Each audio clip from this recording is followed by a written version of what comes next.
जो गले में तुलसी और रुद्राक्ष पहने हैं, माथे में चंदन लगाई है, इन भक्तों को देख करके जो उनकी निंदा करते हैं, बहुत लोग निंदक ऐसे होते हैं, खूब निंदा करते हैं। कोई माता पूजा के लिए मंदिर में जावे, 9 समूह से मार बिल्ली तप पे बैठी है, क्या क्या बोल देंगे। लेकिन शंकर कहते हैं कि निंदा मेरी है और ये निंदा नारायण की है। हरि हर निंदा सुने ही जो काना, होई पाप गौ घात समाना। वो जो लोग निंदा करते हैं वो तो मुक्त होते ही नहीं, जो निंदा सुनते हैं उनको भी गैया मारने का पाप लगता है। ऐसे लोगों के पास कभी भी मत बैठिए जो निंदक हैं।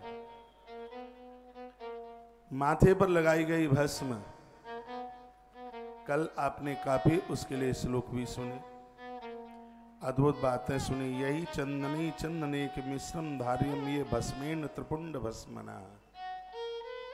बेल पत्र की जड़ों की थोड़ी मिट्टी लीजिए, सुनो, बेल वृक्ष उसकी जड़ की गमले में से निकाल लें, थोड़ी मिट्टी निकाल लें, थोड़ा चंदन ले लें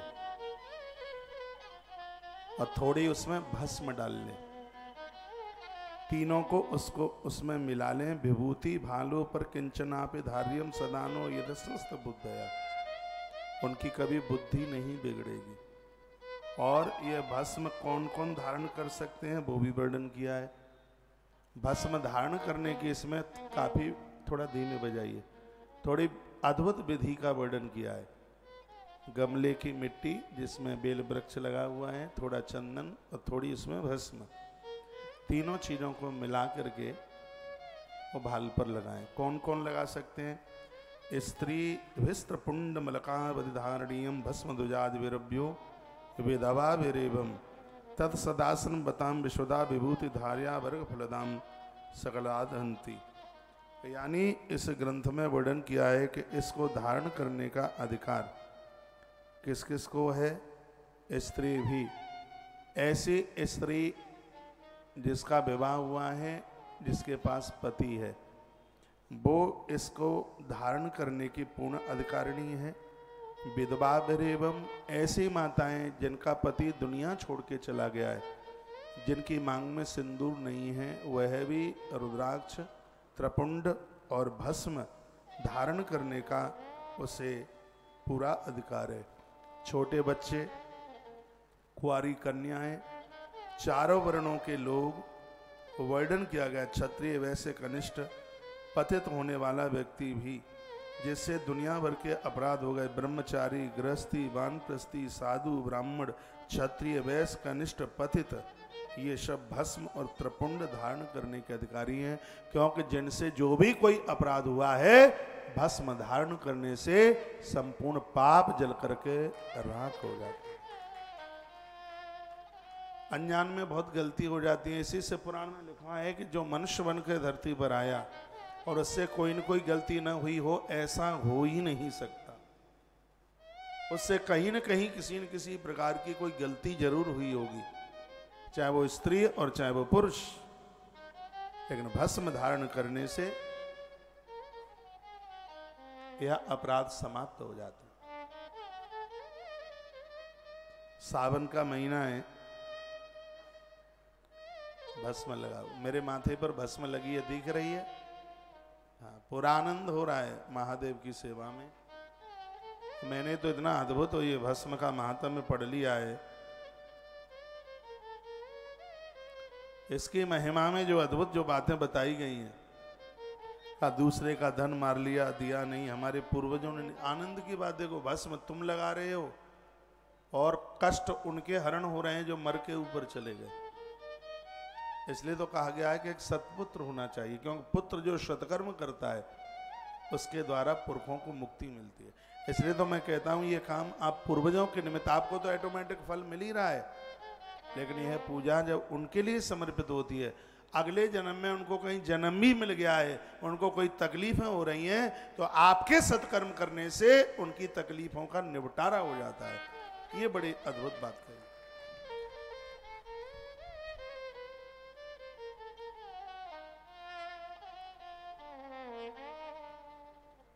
आप ठीक से सुन रहे हैं? एक बात का आग्रह पूर्वक मैं आपको निवेदन कर दूं। वो बात यह है कि जीवन में बड़े बड़े पुण्य हैं। जो सास ससुर दुनिया छोड़ के चले गए हैं, दादा दादी माता पिता जगत छोड़ के चले गए हैं, इस मनुष्य शरीर से उनके लिए जरूर कुछ करना, अवश्य में करना। उन्होंने आपको इतना कुछ दिया है, उन्होंने आपको शरीर दिया, उन्होंने आपको पढ़ाई लिखाई कराई, आपको जीवन दिया। एक सास माँ ने अपना बेटा 22-23 साल का पाल करके 1 मिनट में झोली में डाल दिया। और ये बात कहने में मुझे बड़ा संकोच लग रहा है। मेरी बहनें बहुत पूजा करती हैं और आनंद की बात है कि मैं व्यासपीठ से जो बोल देता हूँ उसको फॉलो करती हैं। आज बहुत % में मेरी बहनें ही मेरे भाइयों से ज़्यादा मेरी बातें मान रही हैं। उन्होंने अपने घर का परिवर्तन कर दिया। इन सब चीज़ों में बड़ा जोर, बहुत परिवर्तन हुआ है, लेकिन सास माँ के साथ अभी भी 9 और 6 का ही आंकड़ा है। ऐसा क्यों? एक पत्नी का कर्तव्य बनता है कि अपने पति को टेंशन मुक्त कर दे। एक पुत्र का कर्तव्य बनता है कि वह अपने पिता को निश्चिंत कर दे, टेंशन मुक्त कर दे। और एक शिष्य का कर्तव्य, ओए पहलवान,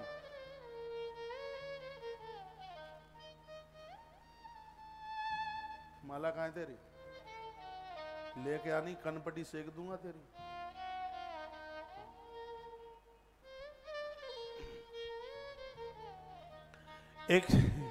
एक शिष्य का कर्तव्य बनता है, ऐसे बैठा ही हूं,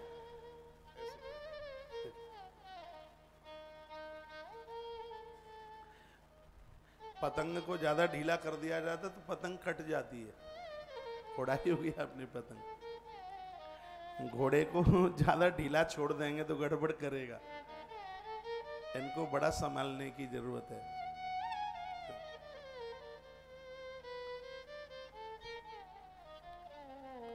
जयकारा लगाइए, बोल बांके बिहारी लाल की जय, श्री हनुमान जी महाराज की जय। शिष्य को चाहिए कि वह अपने गुरुजनों को टेंशन मुक्त कर दे। तो यहां मेरे भाई लोग और मेरी बहनें भी सुन रहे हैं। आपका पति नौकरी में है, कोई पति ऐसा चाहेगा कि उसके माता पिता परेशान हो? मुझे तो नहीं लगता कि कोई चाहेगा। तो आप अपने पति को टेंशन मुक्त क्यों नहीं कर देती? आप उन्हें बोल दो कि बाहर का काम तुम संभालो, घर की जिम्मेवारी मेरी है, क्योंकि मेरा नाम गृहिणी है, मैं इस घर की गृहिणी हूँ। आप चिंता ना करना। आपके माता पिता तब तक थे जब तक आपकी भांबर नहीं पड़ी, विवाह नहीं हुआ। अब आपसे भी ज्यादा आपके माता पिता मेरे माता पिता हैं। आप अपने घर का परिवर्तन देखिए। आपका पति फौजी है, देश की अच्छी सेवा करेगा। आपका पति मास्टर है, बच्चों को अच्छा योग्य बना देगा। वो बेचारा क्लास ले रहा है बच्चों की, उसी समय दे फोन दे मैसेज। अब वो कुछ पढ़ाना भी चाह रहा है तो तुम्हारे मैसेज दे करके इतना टेंशन है कि वो चैप्टर ही भूल जाता है। आप उसे मुक्त करें। आप इन वृद्धों के ऋण से कभी उऋण नहीं हो सकते। एक बात और कहूंगा, मैं यहां से नीचे उतरता हूं, आप बहुत बड़ी संख्या में टूट पड़ते हैं पाम छूने के लिए। मैं भाग्यशाली हूं कि मेरे पाम को स्पर्श करके यदि कोई अपने कल्याण की बात सोच रहा है तो मेरा भाग्य है। इसलिए मैं ऐसे चरित्र में जीऊं कि मेरे पाम से हाथ लगाने पर लोग अपने कल्याण का एहसास कर रहे हों। ये मुझे सोचना चाहिए, विचारना चाहिए। एक बात, हम लोगों के पाम से स्पर्श करके दुनिया यदि मुक्त हो गई होती तो फिर धरती पर कोई दुखी ही नहीं रहता। हम जैसे लोगों के पाम से स्पर्श करने पर उन्हीं लोगों का उद्धार कल्याण होता है जो अपने माता पिता सास ससुर को अपने प्राणों से बढ़कर के समझते हैं। जिनके हृदय में माँ बाबू जी के प्रति आदर नहीं है, ना गंगा तार पाएगी, ना चार धाम तार पाएंगे, ना पुराण तार पाएंगे, ना हम जैसे साधारण से लोग भी कुछ भी नहीं कर पाएंगे। आप अपना कल्याण चाहते हैं। परसों की कथा में निवेदन किया था, महादेव कहते हैं पूजा पाठ खूब कीजिए लेकिन अपने कर्मों को पवित्र रखिए। ये महादेव के शब्द थे 3 दिन के पहले। तो आप इतनी पूजा पाठ इस समय, इतने बेलपत्र चढ़ा रहे हैं, उपवास भी कर रहे हैं, महादेव को लपसी का भोग लगा रहे हैं, रस खीर बना रहे हैं, लेकिन अपने सास ससुर के लिए आपकी रसोई में रोटियां नहीं है। आपके मुंह में स्तुति कर्पूर गौरम करुणावतारम इतना मीठा बोलते हैं, इतना मीठा गाते हैं कि शायद सरस्वती भी सकुचा जाती हो आपकी वाणी के सामने, लेकिन सास ससुर के सामने उनको गालियां निकालना, उनको उल्टा पुल्टा कहने में लाज नहीं लगती, बिल्कुल शर्म नहीं लगती। हमने तो ग्रंथों में पढ़ा है जिस जीव से सास ससुर के प्रति गालियां निकलती हैं, गलत शब्द बोलते हैं, तत्काल उस जीव में कीड़े पड़ करके वो जिब्या टपक जानी चाहिए धरती पर, मुख के अंदर वो जीव रहे ही नहीं। मैं अपनी तमाम बहनों को निवेदन करना चाहूंगा और भाई लोगों को भी निवेदन करूंगा। भाई लोगों को निवेदन करना चाहूंगा कि आप अपनी पत्नी के पियर बालों को कुछ कहेंगे नहीं। आप भी कमजोर नहीं पड़ते हैं, कहते हैं तेरी माँ ऐसी है, तेरी माँ ऐसी है, तेरी माँ ऐसी है। वो जिस घर में 20 साल की हुई वो नहीं अपनी माँ को इतनी समझ पाई जितना कि आप समझ गए हैं।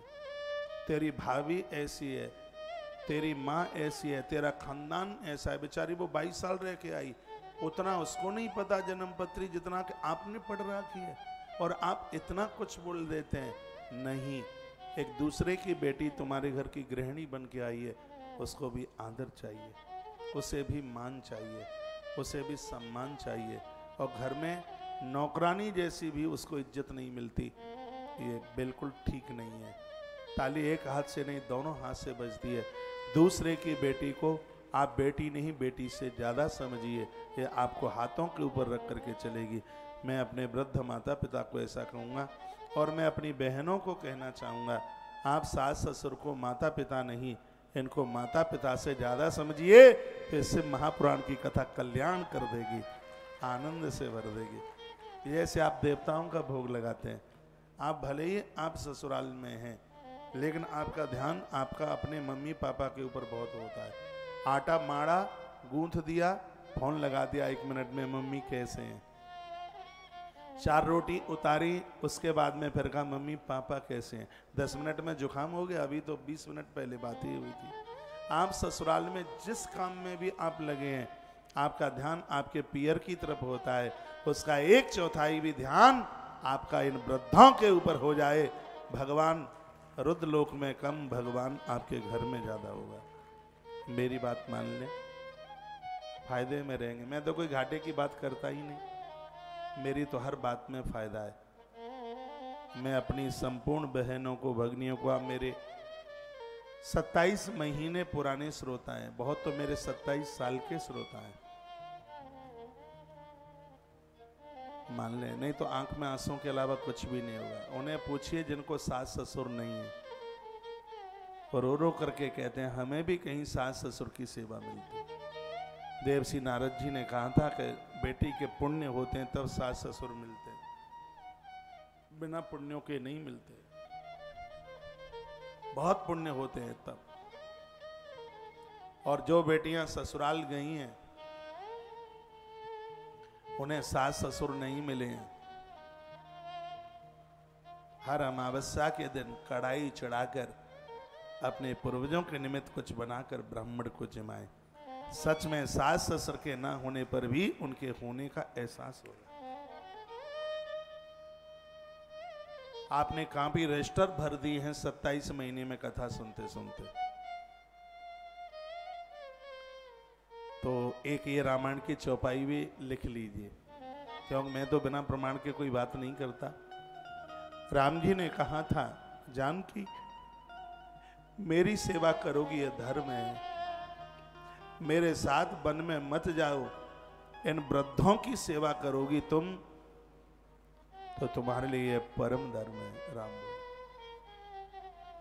सीता माई राम की बात मान लेती तो हरण नहीं होता।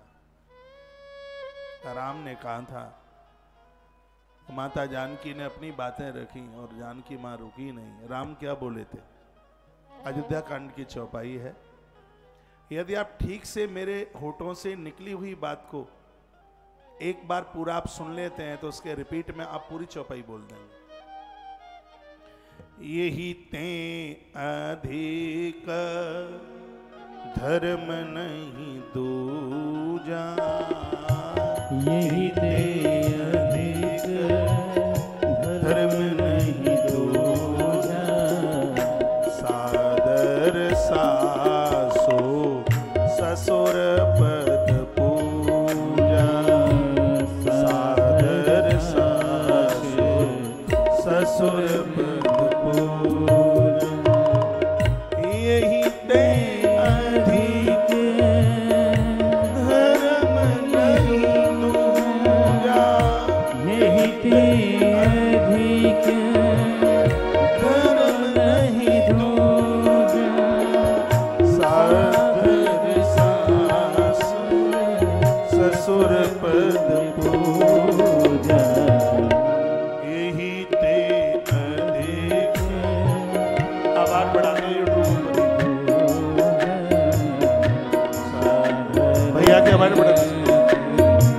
ससुर पद पूजा, यही ते अधिक धर्म नहीं दूजा,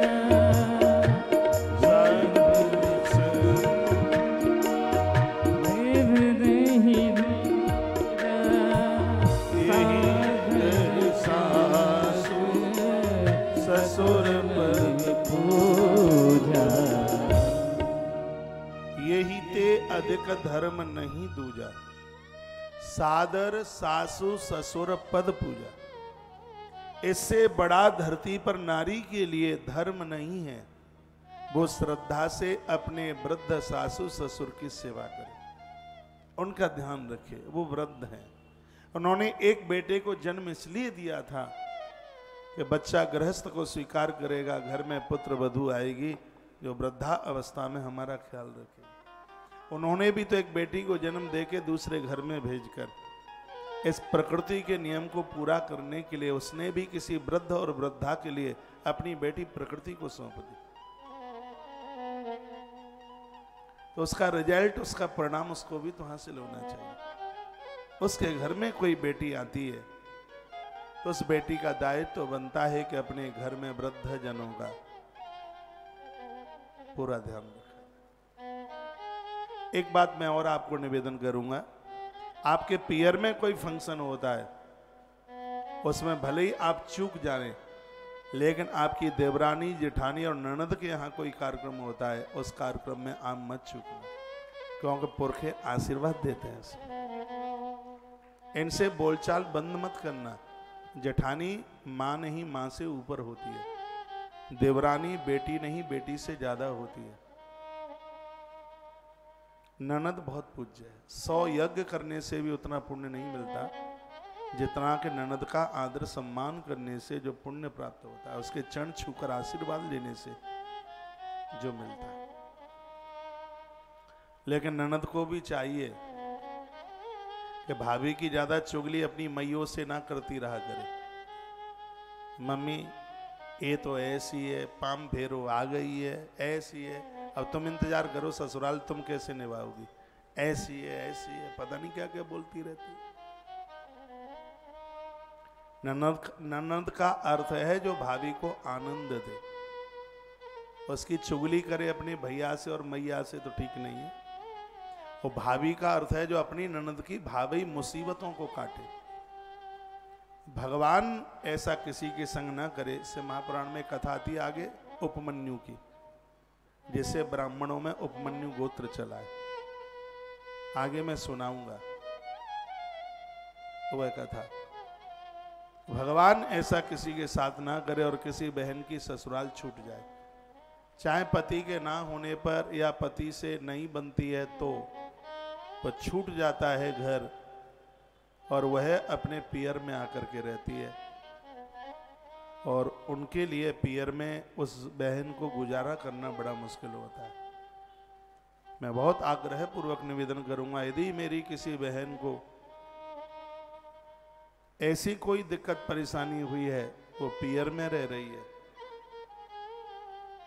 तो उसकी भाभी को चाहिए वो अपनी ननद को साधारण स्त्री नहीं ये समझ ले कि साक्षात दुर्गा भगवती हमारे घर में रह रही है।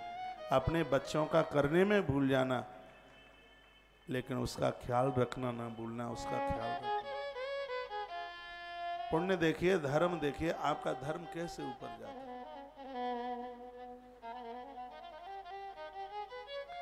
लेकिन होता कुछ और है। भाई और बहन में बड़ा प्रेम होता है, लेकिन पत्नी के कहने से भैया भी भगनियों से बहुत दूर चला जाता है, उनको कोसा जाता है, उल्टा पुल्टा कहा जाता है। ये सब कुछ होने पर बेलपत्र चढ़ा के क्या होगा फिर? क्या होगा छिपरा नहा के? फिर मछली तो फिर नदी में ही पड़ी रहती है, वो भी देवता बन के उड़ गई होती है आकाश में। गंगा जी भी तभी उद्धार करती है जब हम अपने इस लौकिक धर्म में बन जाए, इस परंपराओं को पूरा करें। आपने अपने पति को बहुत मुस्कुराते देखना चाहते हो, वो बहुत कमाऊ बने, लंबी उम्र जिए, बिना टेंशन में जिंदगी जिए, तो एक तो उसको माता पिता के प्रति उसको टेंशन मुक्त कर दो। और एक दूसरी बात और कहना चाहूंगा, जैसा कि मैंने ग्रंथों में पढ़ा है कि अपनी ससुराल का कोई भी सामान अपने पियर मत ले जाना, पियर वालों की दुर्गति हो जाएगी। भूल करके भी मत ले जाना, नहीं तो प्राय कुछ ऐसा ही होता है। तिजोरी पियर में ही होती है, यहां तो किसी का विश्वास ही कहां है, सब वहीं धरा जाता है, सब वहीं रखा जाता है। ऐसा कभी करना मत, पहली बात। दूसरी बात, अपने पति को अपने पियर में प्रॉपर्टी खरीदने के लिए प्रोत्साहित मत करना, जोर मत देना। ये अच्छा जीवन जीने की बातें बता रहा हूं मैं आपको। नहीं तो प्राय आजकल की बहनें मम्मी पापा के बगल में ही प्लॉट होना चाहिए। क्यों होना चाहिए भाई बताओ, क्यों होना चाहिए? फिर तो मम्मी पापा तुम्हें रख ही लेते अपने घर में।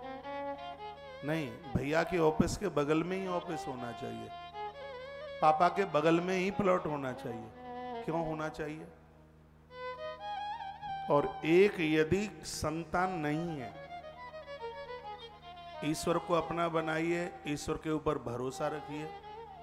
जिनको संतान नहीं है, मैं उनको कहूंगा अपनी भतीजे और भतीजों को गोद रूप मत लेना कभी भी। बढ़िया जीवन चाहती हैं तो फिर अपने हिसाब से धक्का मुक्का खाना चाहते हैं तो आप समझेंगे। ना ननद के बेटे को लेना, भांजा और भांजी बहुत पूज्य हैं, बिल्कुल भी नहीं। आप अपने ननद के बच्चे को ले लोगे तो पियर वाली नाक में दम कर देंगे, और तुम अपने पियर से ले आओगे तो ससुराल वाले नाक में दम कर देंगे। तो ये आफत क्यों कर रहे हैं आप? जिनको 10-10 संतान है कि वो ज्यादा खुश हैं, वो मुझे पूछ लो कैसे मेरे पास में आके मत्था ठोकते हैं, माथा पटकते हैं।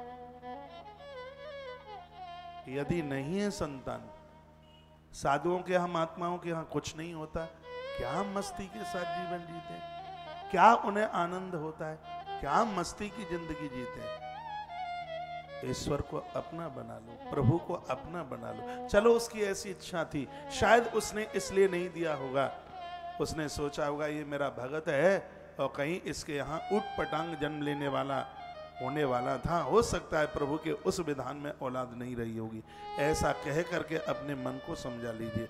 लेकिन इतना जोर दिया जाता है और दुनिया इतनी हो जाती है, घरों में इतने लड़ाई झगड़े हो जाते हैं। बातें तो बहुत हैं, हमारे ग्रंथों ने बोलने के लिए बोला है।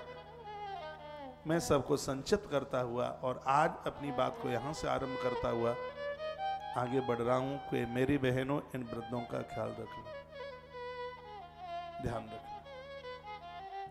आप अपने पति के साथ बहुत दूर पहुंच गई हैं। आपका आदमी सरकारी या प्राइवेट सेक्टर में है, उसको आपकी ज़रूरत थी, बेचारा देर आता है, उधर बच्चों का डेवलपमेंट नहीं होता, उसको भोजन की व्यवस्था नहीं होती, वो आपको लेके आया। वो आपको लेके आया, अकेला रहता था, उससे ज़्यादा वो प्रसन्न होना चाहिए आपके आने से। आपके आने से यदि वो दुखी हो गया है तो तुम्हारे पहुंचने का मतलब क्या रहा?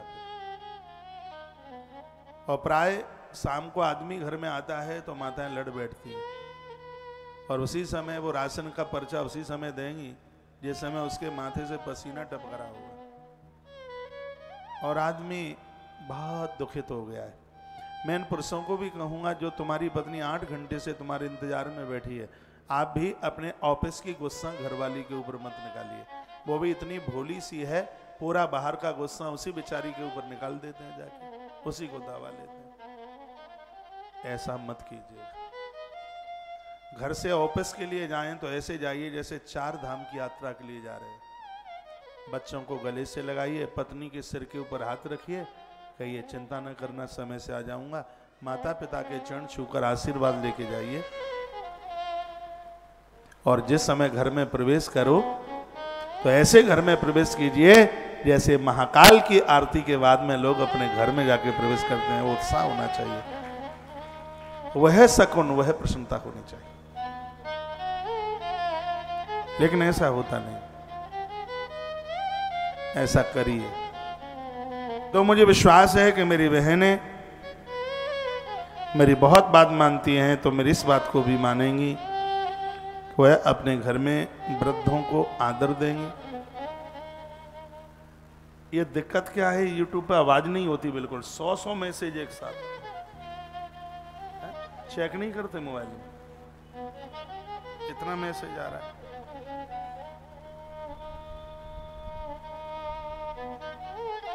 बोल बांके बिहारी लाल की जय श्री हनुमान जी महाराज की जय। जय जय श्री राधे, जय जय जय जय श्री राधे श्याम। फिर देखिए घर में जिंदगी जीने में कितना आनंद आता है, कितना बढ़िया लगे। वृद्धों को भी कहूंगा कि बहुओं को बेटी नहीं बेटी से ज्यादा माने, और बहनों को भी कहूंगा अपने सास ससुर को माता पिता नहीं माता पिता से ज्यादा माने। ये तो अभी आपको लग रहा है कि मेरे मम्मी पापा हमें रख लेंगे, तुम्हारे मम्मी पापा 10 हाथी रख सकते हैं लेकिन तुम्हें नहीं रख सकते। तुम्हें रख लेते तो हाथ पीले ही क्यों करते? क्यों नहीं रख सकते, इसके लिए मेरे पास बड़े प्रमाण हैं। बेटियों को इतना जल्दी ससुराल क्यों भेज दिया जाता था? पहले बताया जाता है कि ऋतुकाल में नारी जब अपने माता पिता के सन्मुख से निकलती है तो उसके पुण्य क्षीण होते हैं, वो अपने गुरुजनों के सामने से निकलती है तो उसके पुण्य क्षीण होते हैं। इसलिए बेटी को ससुराल भेजा जाता है। ज्यादा लंबे समय के लिए पियर में रहने की बात हमारा ग्रंथ क्यों नहीं कहता? क्योंकि नारी के महीने के कुछ दिन ऐसे हैं, प्रकृति का एक रूप है जिसमें वह पूजा पाठ नहीं कर सकती, और ऐसे दिनों में नारी को ससुराल में ही रहना चाहिए। ना वो तीर्थों में जाए, ना गुरुजनों के पास जाए, और ना अपने पियर में जाए। और इसी वजह से पहले जल्दी विवाह किए जाते थे, और इसीलिए एक पिता पाणिक ग्रहण के रूप में अपनी लाडली सी कन्या को कन्यादान करके उसको ससुराल भेजता है। ये कई कारण बताए हमारे ग्रंथों में, ये तो तब पता चलेगा जब कथाएं सुनेंगे, स्मृतियां पढ़ेंगे। याज्ञवल्क्य की स्मृति में बड़ा जोर दिया है, मैंने पूर्व में बात जरूर बताई होगी जब मैंने याज्ञवल्क्य की स्मृति की कथा करी। तब मैं लौट करके ग्रंथ में आ रहा हूं। त्रिपुंडम कुरुते अस्तु भस्मता विधि पूर्वकम महापातक संगार्थे मुच्यते चोपपातक। विधि पूर्वक जो त्रिपुंड माथे पर स्त्री पुरुष धारण करते हैं उनके महापातक समाप्त हो जाते हैं। त्रिपुंड में 2 ही उंगलियां यूज में की जाती हैं, एक है मध्यमा और एक है अनामिका। वर्णन है इसमें, मध्यमा है यह वाली और अनामिका यह वाली।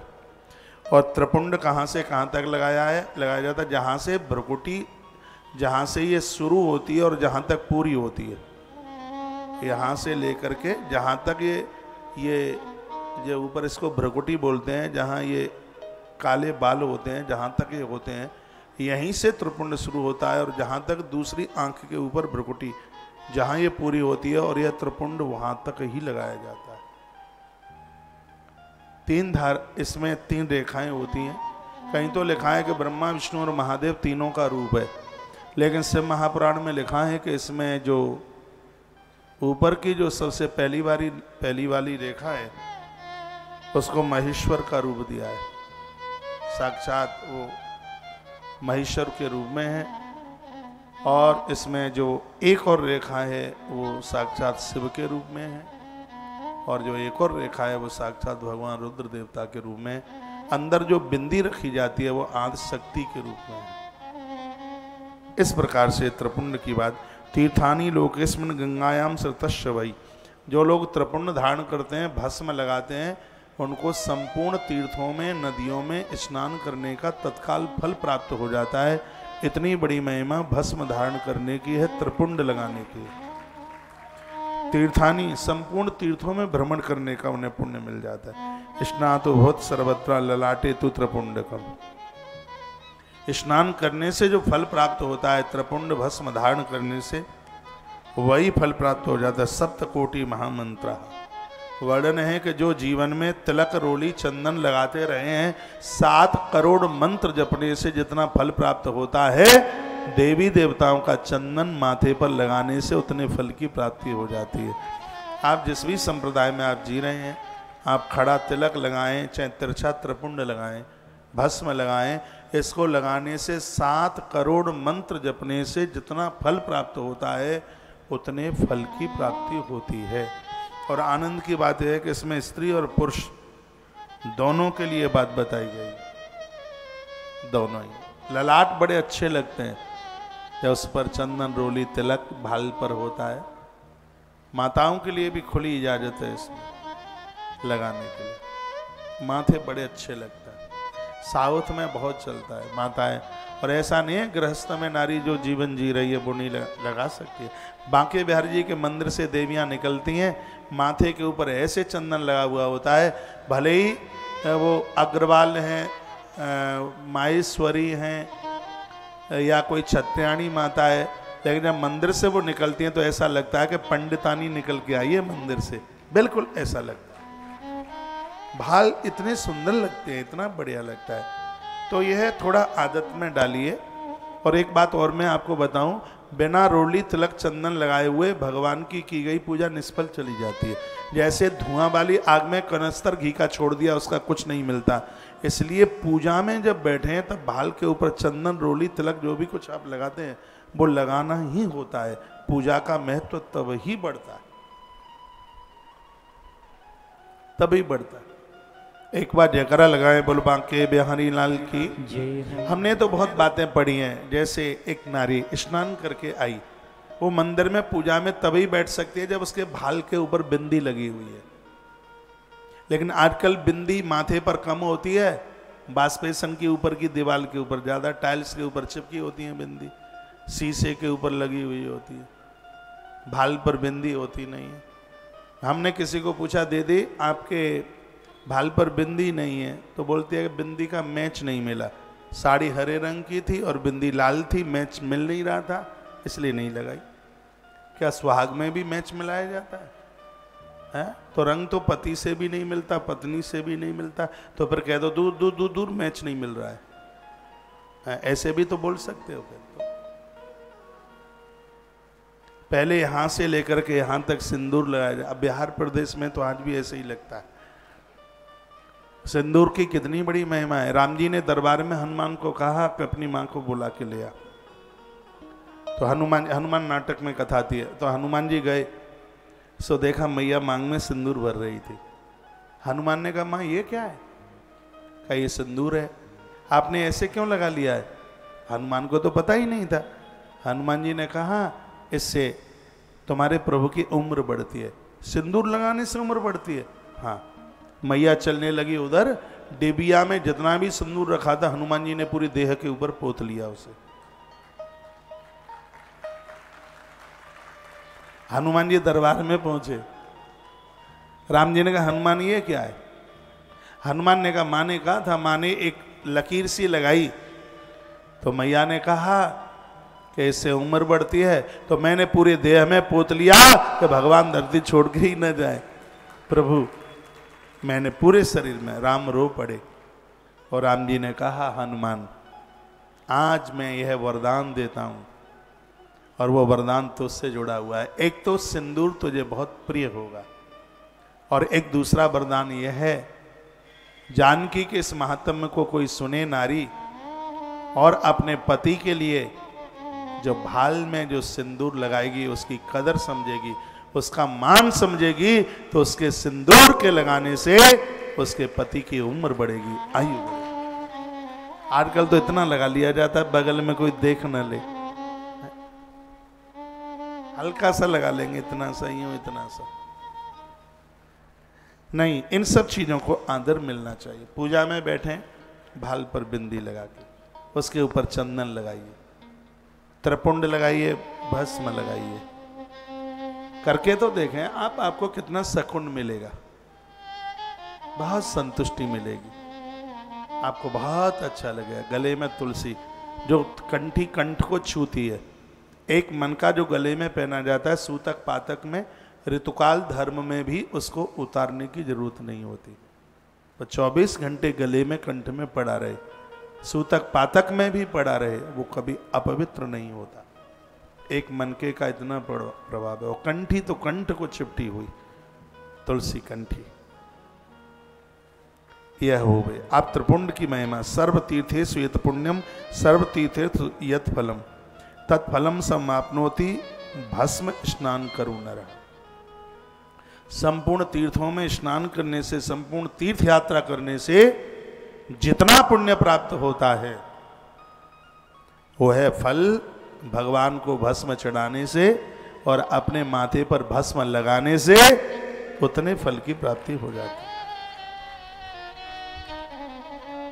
आज आरंभ में जितनी भी बातें कही गई हैं वो पूरी ध्यान रखना। आज मेरा प्रवचन आधा घंटे से ज्यादा सास ससुर की सेवा पर चल गया, तभी भस्म उद्धार करेगी, तभी त्रिपुंड उद्धार करेगा, तभी कथाएं उद्धार करेंगी। हाँ नहीं तो एक डिब्बा राख ले आओ पोत करके माथे पर, कल्याण हो जाएगा, नहीं। घर में वृद्धों का ध्यान रखना।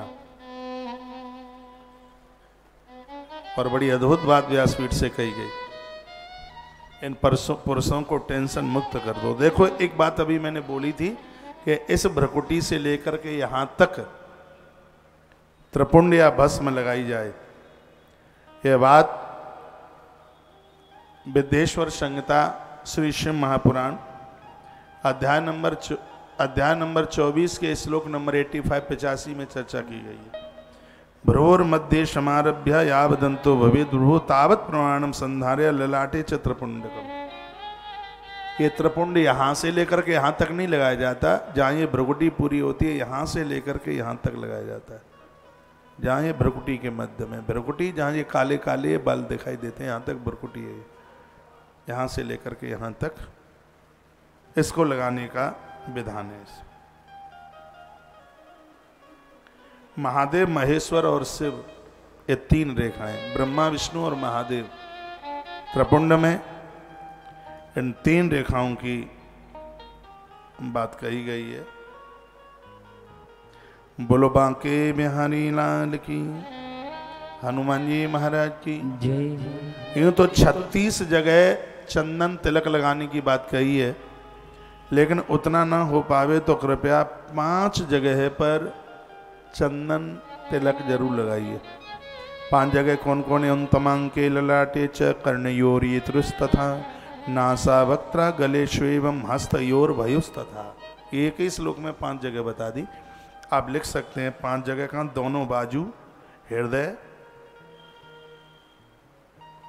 3 हो गए, दोनों बाजू, हृदय, मस्तिष्क और नाभि। यहां गले में लगा लो, माथे पे लगा लो 2, और दोनों भुजाओं में 4, और नाभि के ऊपर। 5 जगह चंदन लगाने की बात कही गई है। ऐसे व्यक्ति के चरण कहीं पड़ जाएं तो पादश समुद्रांश तीर्थो पृष्ठे विशालत, ऐसे आदमी के चरण कहीं पड़ जाएं तो उस स्थान पर सभी नदियां समुद्र के सहित, यानी वो स्थान गंगा सागर बन जाता है। नदी गंगा सागर से मिलती है तो उसको गंगा सागर कहते हैं। इस श्लोक में यही कहा है। भाल पर लगाने वाला चंदन त्रिपुंड व्यक्ति लगाया, कंठ में लगाया, मैं अपने कंठ पर लगाता हूँ, गले पर लगाता हूँ, चंदन यहाँ लगाता हूँ, मैं भुजाओं में लगाता हूँ, नाभि पर भी लगाता हूँ, क्योंकि ग्रंथ में जो पढ़ा है तो हम तो उसको फॉलो करते हैं। बताया गया है कि अपने शरीर में 5 जगह चंदन त्रिपुंड तिलक लगाने वाले लोग जिस स्थान पर पाम रखते हैं वही स्थान गंगा सागर बन जाता है। उस स्थान का भारी महत्व तो बढ़ जाता है। और ज्यादा लगा सको तो इसमें वर्णन किया गया कर्णद्वयीन मनोत्तमम। श्री मनु जी महाराज ने भी कहा है कान के नीचे, ये कान के ये नीचे का ऐसा होता है ना, ये इधर भी और इधर भी, यहां लगा लीजिए। और व्यवस्था बन जाए तो पीठ के पीछे लगा लीजिए, पीठ के पीछे भी लगाया जाता है, जिससे पापों का ह्रास होता है। बताइए, वहां भी लगाने की बात कही गई। और भी बन जाए तो यहां और यहां लगा लीजिए। यहां तो लगा ही लिया बाजुओं पर, यहां ऐसे ऐसे भी।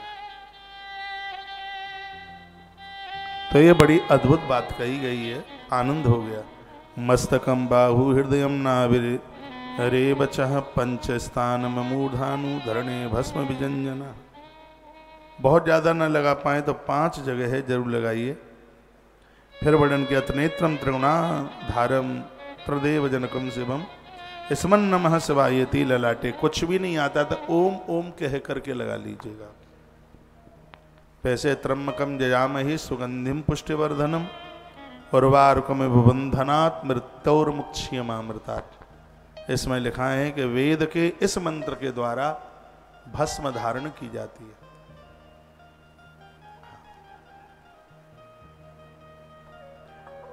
तो बड़ी अद्भुत बातें कही गई। जीवितांते च मरणम सुखे नैव प्रपद्यते। भस्म चंदन धारण करने वाला व्यक्ति जन्म से लेकर के मृत्यु तक सुख भोगता है, उसको पीड़ा नहीं होती, उसको दुख नहीं उठाना पड़ता। ये लिखा है ना इसमें, वर्णन किया जीवतांते च मरणम। जिया है तब से लेके मृत्यु पर्यंत तक वह सुख आनंद में जीवन जीता। मैं तो यह कहता हूँ, मैंने तो ऐसे ऐसे बहुत बड़े जज लोगों को देखा है जो कंठ में तुलसी और माथे पर चंदन लगा करके जाते हैं। अपने कोट में वो माथे पर चंदन तिलक और कंठ में तुलसी पहनकर, तुलसी पत्र मुख में डाल करके फिर अपने कोट कचहरी हो जाते हैं। आपको बड़ी नौकरी मिल गई है, बहुत बड़े आप कोई कंपनी के सीईओ बन गए हैं, तो इसका अर्थ यह तो नहीं होता कि हम अपनी सनातन की गतिविधियों को भूल जाएं। हमें नहीं चाहिए ऐसी नौकरी जो हमें हमारे धर्म से अलग कर दे, नहीं चाहिए। उन लोगों को देखिए जो शुक्रवार पड़ जाए तो वो अपनी नमाज नहीं भूलते, वह वहां पहुंच ही जाते। लेकिन हम हिंदुओं के ऊपर मंगलवार का कोई फर्क नहीं पड़ता, सोमवार का कोई असर नहीं पड़ता। ऐसा क्यों होता है? क्योंकि हम अपने धर्म के प्रति पूर्ण रूप से समर्पित नहीं है। आप पैसों के लिए धर्म छोड़ने को तैयार हैं, चंदन नहीं लगाते, तुलसी नहीं पहनते, रुद्राक्ष नहीं पहनते, देवताओं को हाथ नहीं जोड़ते। और मैं तो एक बात आपको कहूँगा, ऑफिस में जिस टेबल के सामने जिस चेयर पर आप बैठे हैं, जिस देवता को आप मानते हैं, उसकी तस्वीर फ्रेमिंग करके मैंने ऐसे ऐसे अधिकारियों को देखा है। मैं जाता हूं तो लोग मुझे अपने दफ्तरों में, ऑफिस में भी तो बुलाते हैं, और मैं जाता हूं बहुत आनंद के साथ जाता हूं। मैंने देखा है वहां उनके जिस महात्मा को फॉलो करते हैं, फ्रेम में मड़ी हुई उनकी टेबल पर उनकी फोटो रखी है, या वो कैलेंडर वाली डायरी रखी है। तो मैं उन्हें पूछता हूँ, अरे आप इन्हें जानते हैं? तो वो कहते हैं, अरे ये तो हमारे गुरुजी हैं, आज मैं यहाँ बैठा हूँ, इन्हीं की कृपा से तो बैठा हूँ। और वो बोलते ऐसा व्यक्ति रिश्वत से भयभीत होता है। ऐसा व्यक्ति गलत सिग्नेचर, गलत कागज पर अपनी कलम नहीं चलाता। और सच तो यह है, जहां बॉस इतना ईमानदार और इतना सजग्र, शांति प्रिय और धर्माचरण करने वाला होता है, उसके नीचे रहने वाले सभी लोग उसको बड़ा आदर देते हैं, बहुत मान देते हैं। और आदर ही तो चाहिए, माने ही तो चाहिए। ऐसा करके देखिए आप अपने दफ्तर में, जहां आप बैठते हैं, चाहे घर में हैं, चाहे बाहर है, ऑफिस में, जहां भी आप जाते हैं, मैं तो कहूँगा आप अपने बटुआ में भी हनुमान चालीसा या गीता या अपने गुरु महाराज की फोटो कुछ तो उसमें रखिए, जिससे पता लगे कि हम पूर्ण सनातनी हैं। ये करके देखो कितना आनंद होगा। माताएं भी 1.5 हाथ का पर्स रखती हैं, उसमें कुछ ऐसा भी रखिए, भगवान की कोई तस्वीर हो उसमें। ये सब चीजें हमें भगवान की स्मृति दिलाती हैं। एक एक श्लोक कितना अद्भुत है,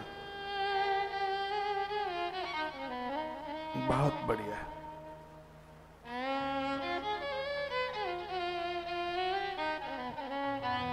इससे भगवान की स्मृति बनी रही, ऐसा हम कार्य करें।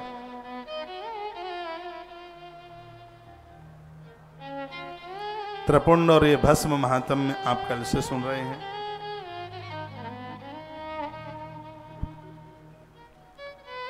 जो कि अपने आप में बड़ी अद्भुत कथा। अब मैं आपको और एक बड़ी अद्भुत कथा की तरफ लेके चल रहा हूं, जिसका नाम है बिल्व महात्म्य। बेल महात्म्य, बेल की महिमा, और आप हैरान हो जाएंगे सुन के। हैरान का मतलब परेशान नहीं, अचंभित हो जाएंगे। और आप कहेंगे कि बेलपत्र की इतनी बड़ी महिमा है। षडोदम बिल्व महात्म्यम सावधान तयादरा। इस महात्म्य को आप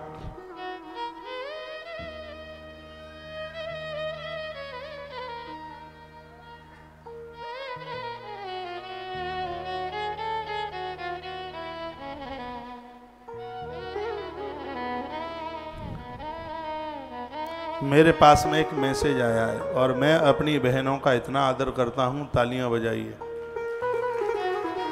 इस मैसेज में एक किसी भाई ने मैसेज में लिखा है, जो कार्य मैं 24 वर्ष से नहीं कर पाया, अपनी पत्नी को नहीं समझा पाया कि तू अपने सास ससुर की सेवा कर।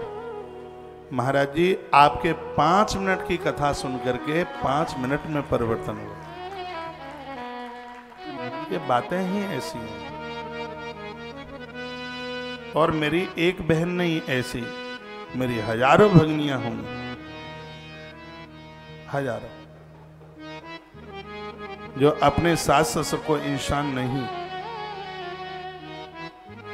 भगवान की तरह देखेंगी और देख रही हैं।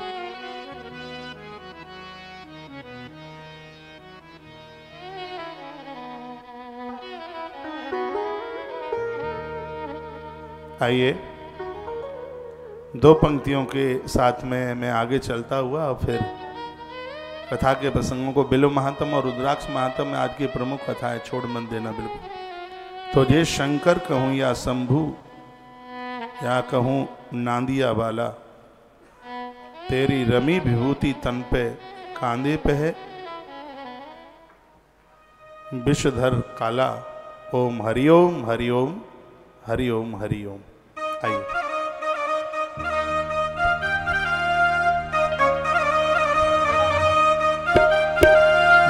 एक बार ऐसे कीजिए।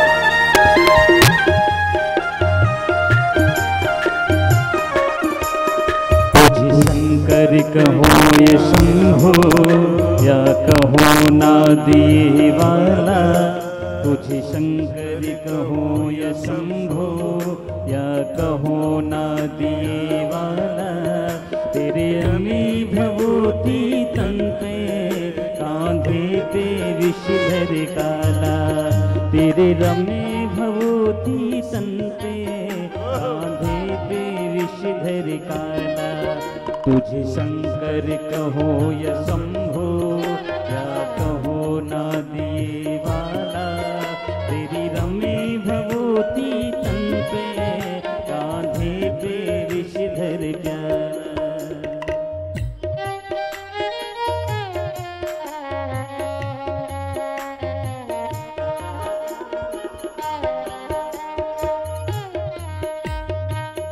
ताली बजाते रहिए।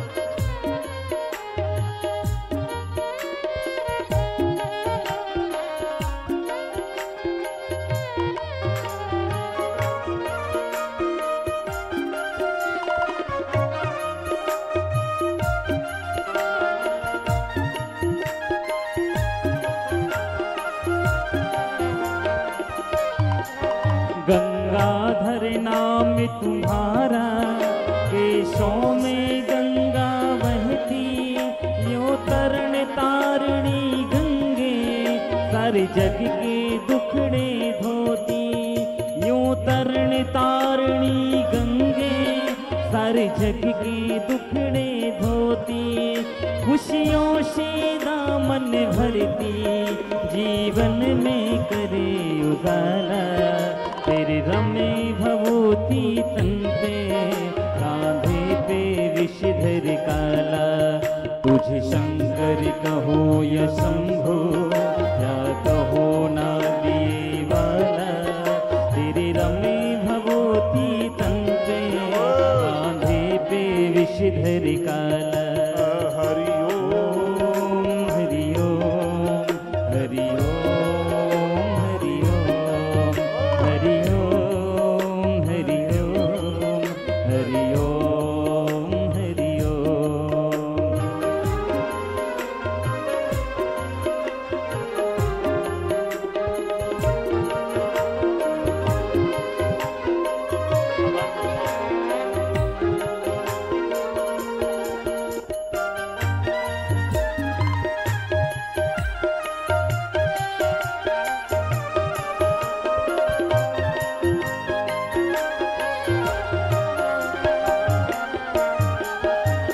तन मंथन किया समंदर, फिर हुई तीखी चातानी, ना देखा सुना न जग में तुझसा कोई औगड़दानी।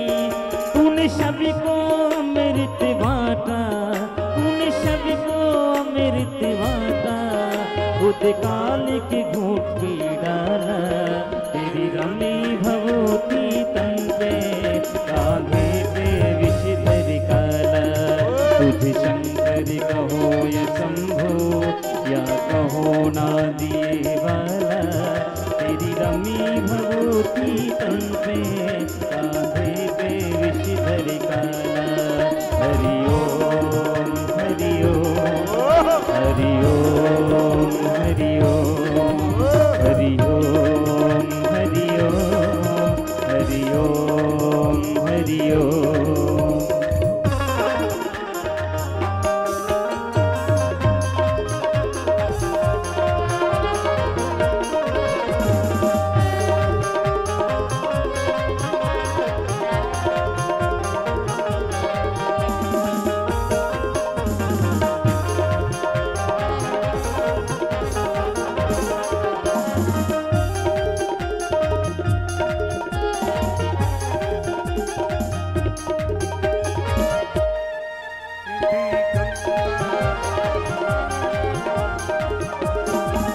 दी गंगा भागीरथ को कट सगर राज के जाने, लंका देगी रावण को हे भांग धतूरे वाले।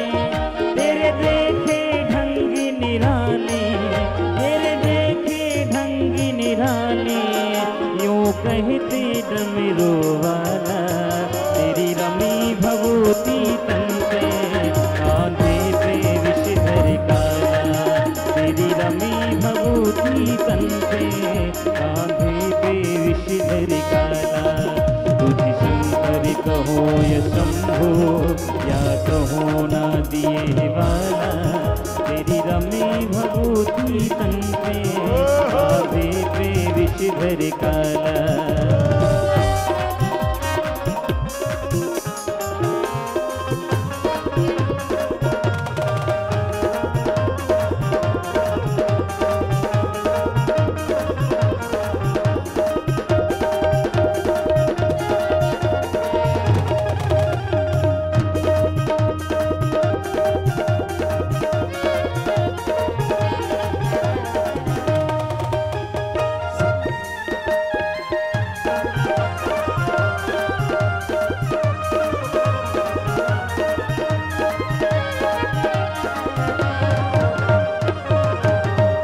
तेरे शीश साज रहे चंदा, संग गौरा जैसी नारी, तू रहता मस्त भांग में, करे नंदी की यशुरारी।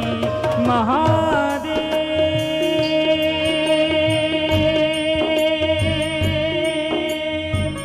महादेव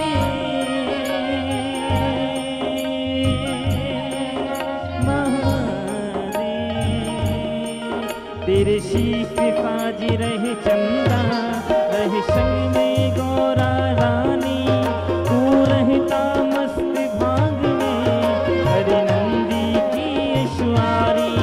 देवों में सबसे पहले, देवों में सबसे पहले, पूजता तेरा गणपति लाला, तेरे रमी भभूति तन पे, कांधे पे विषधर काला, तेरे रमी भभूति तन पे, कांधे पे विषधर काला।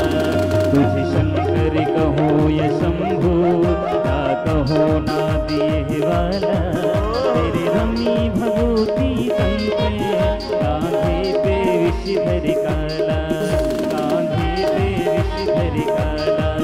हरि ओम हरि ओम हरि ओम हरि ओम हरि ओम हरि ओम हरि ओम। तेरी रमी भभूति तन पे, कांधे पे विषधर काला, तेरी रमी भभूति तन पे, कांधे पे विषधर काला, तेरे रमी भभूति तन पे, कांधे पे विषधर काला, कांधे पे विषधर काला, कांधे पे विषधर काला, कांधे पे विषधर काला, कांधे पे विषधर काला, कांधे पे विषधर काला, कांधे पे विषधर काला। महादेव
शंकर कहूँ या शंभो, या कहूँ नादिए वाला, तेरे रमे भभूति तन पे, कांधे पे विषधर काला। तुझे शंकर कहूँ या शंभो, या कहूँ नादिए वाला, तेरे रमी भभूति तन पे, कांधे पे विषधर काला। बोलिए भूतनाथ भगवान की जय, महाकालेश्वरनाथ भगवान की जय। नमः पार्वती पतये हर हर महादेव। जय जय श्री राधेश।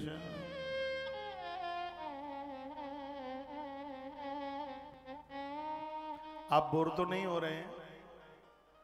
आइए बेल पत्र महात्म्य की तरफ चलते हैं। षडोद्धम बिल्व महातव्यम सावधान तयादरा।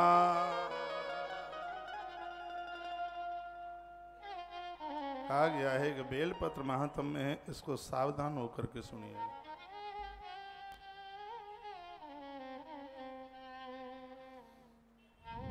महादेव स्वरूपो ये बिल्वो देवीरपे स्वता यथा कथयंच ते मध्ये तस्य महिमा ज्ञायते कथम।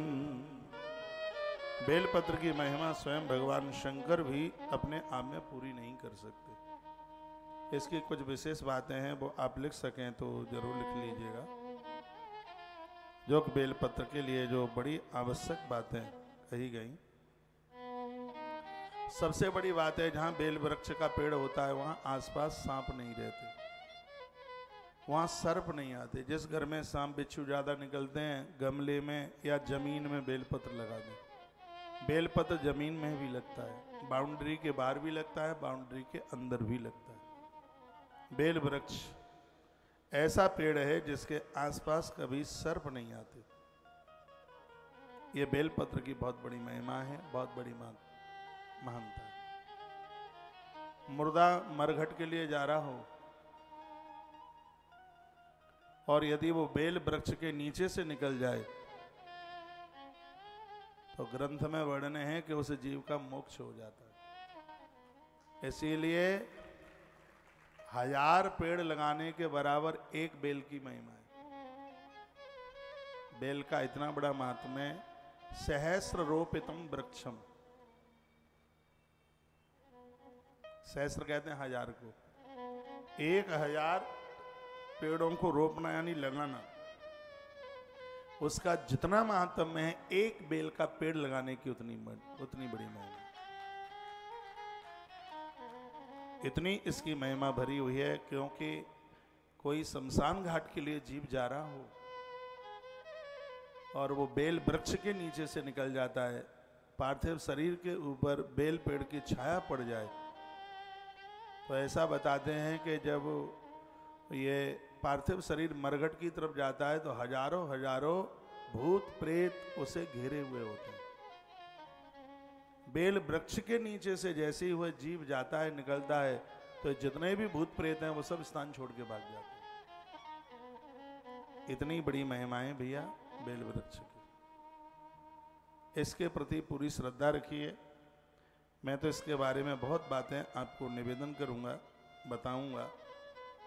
बेल वृक्ष के नीचे से यदि कोई पार्थिव शरीर निकल जाता है शमशान घाट के लिए, तो भगवान महादेव उस जीव को मोक्ष दे देते हैं। उसे यमराज के दरवाजे पर नहीं जाना पड़ता। वायुमंडल में जितनी भी गलत हवा है, जिसके द्वारा श्वास की बीमारी हो जाती है, फेफड़े कमजोर हो जाते हैं,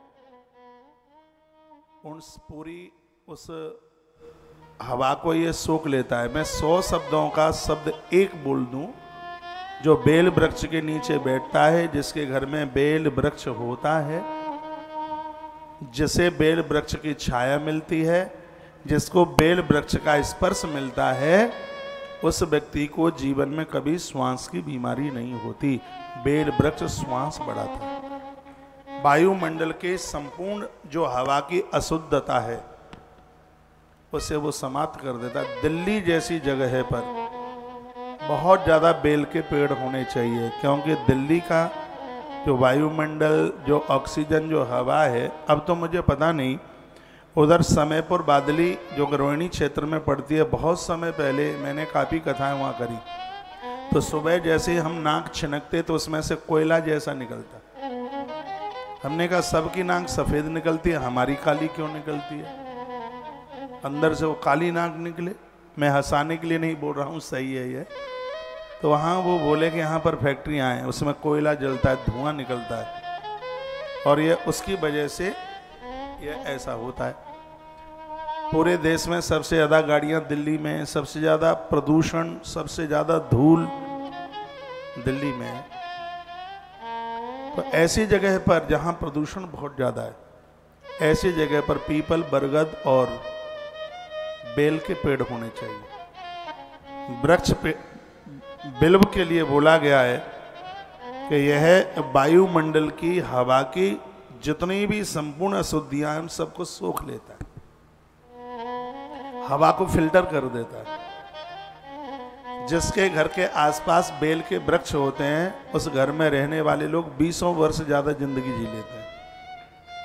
यह बेल वृक्ष की महिमा है, मानता है।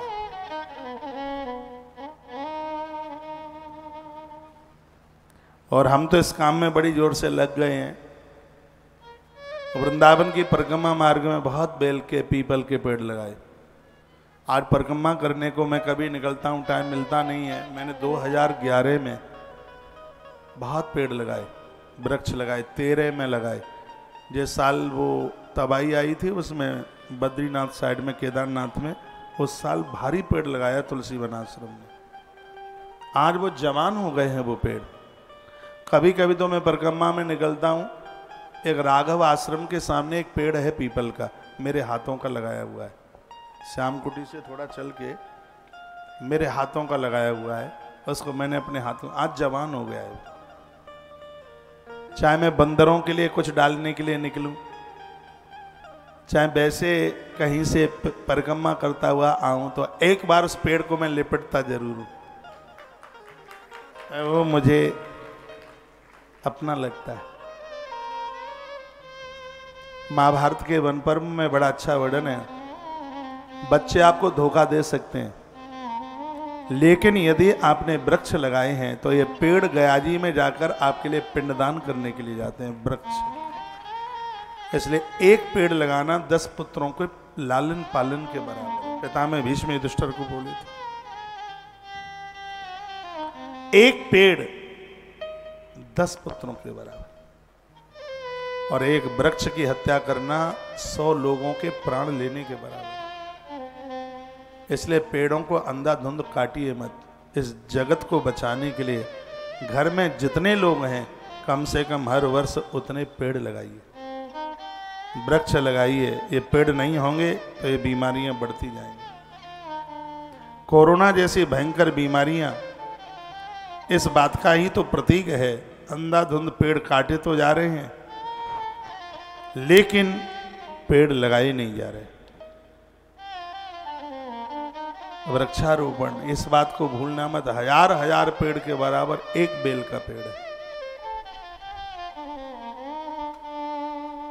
यदि कहीं 4 पत्ती वाला, 5 पत्ती वाला, 6 पत्ती वाला, 7 पत्ती वाला, 11 पत्ती तक तो मैंने दर्शन किए हैं बेलपत्र के। यदि कहीं ऐसा आपको बेलपत्र मिल जाता है, उसको भगवान शंकर के ऊपर अर्पण करने से ही करोड़ गुना नहीं, अनंत गुना फल प्राप्त हो जाता। अनंत गुना, सब पुराण में वर्णन। 4 पत्ती वाला, ये विद्या प्राप्ति के लिए वरदान है। क्यों? ब्रह्मा का रूप है, 4 मुंह वाले ब्रह्मा। 4, 5, 6, 7, 8, 9, 10, 11 पत्ती, और इससे भी ऊपर हो सकता है। अब मैंने नहीं देखा तो इसका मतलब ये थोड़ी है कि नहीं है, इसके ऊपर भी होता है। बृहद धर्म पुराण में वर्णन है कि बेल के 21 नाम हैं, तो 21 पत्तियों तक होता है बेलपत्र। जैसे रुद्राक्ष 14 मुखी तक होता है, ये 21 पत्तों तक होता है। और ऐसा पत्ता बेलपत्र यदि कहीं भगवान के ऊपर चढ़ जाए किसी के हाथ से, तो वर्णन है एक अनंत गुना, करोड़ गुना नहीं, अनंत गुना आराधना का, साधना का फल प्राप्त हो जाता है।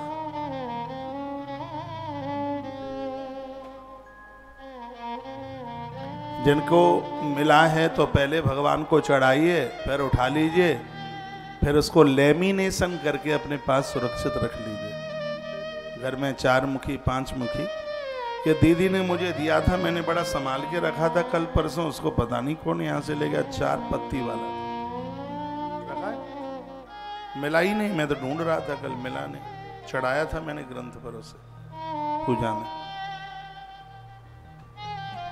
बड़ा प्रभाव है उसका। एक बात और लिख लेना, बेल वृक्ष को काटने से वंश का नाश, और बेल वृक्ष लगाने से वंश का उत्थान होता है, तरक्की होती है। बेलों में सबसे ज्यादा फल देने वाली बेल है कद्दू और लौकी की। उसके ऊपर लौकी आज तोड़ लो, कल तैयार। कद्दू आज निकाल लो, परसों तैयार। जिस प्रकार से बेल फल को देने में इतने आगे है, और यह बेल का वृक्ष भी आरोपने पर महाराज घर में संतान की वृद्धि, वंश वृद्धि इसी प्रकार से होती है। भूल करके भी पीपल का पेड़, बरगद का पेड़, बेल का पेड़ ये काटे नहीं जाते, इन्हें काटिए मत।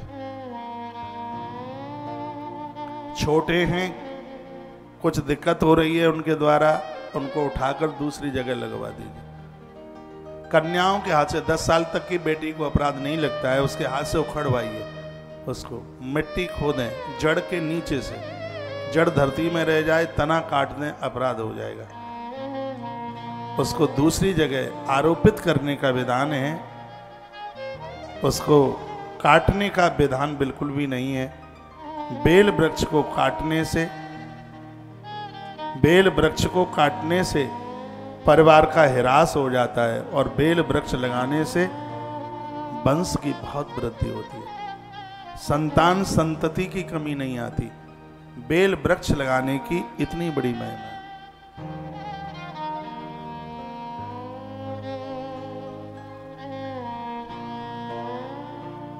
और अगली बात कही है कि सुबह ही सुबह बेल वृक्ष का दर्शन करने से महापातक नष्ट हो जाता है। भ्रूण हत्या, गर्भ में बच्चों को मर जाना नारी के लिए बहुत बड़ा अपराध है, लेकिन इतना बड़ा अपराध भी बेल पत्र का, बेल वृक्ष का दर्शन करने से समाप्त हो। ताली मत बजाना, कितनी भी मजबूत बात हो। इतनी बड़ी इसकी भैया महिमा का वर्णन किया।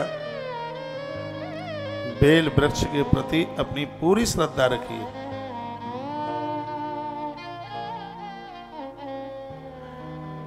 भगवान के ऊपर इसको चढ़ाते रहिए। आंख फूल और बेल पत्र चढ़ाने से महादेव के ऊपर लक्ष्मी की वृद्धि होती है, कंगाली खत्म हो जाती है, दरिद्रता का नाश हो जाता है। बेल की तीनों पत्तियों पर श्री लिख दो गोरोचन और चंदन से, और फिर उसको भगवान के ऊपर आप चढ़ाइए। महाघोर गरीबी समाप्त हो जाएगी। पूर्व काल में ऋषियों ने 2 चीजों से सोना बनाया। एक माता सो रही है, जगा दें। पूर्व काल में ऋषियों ने, संतों ने 2 चीजों से सोना बना के तैयार कर दिया। क्या? ताम्र धातु और बेल पत्र।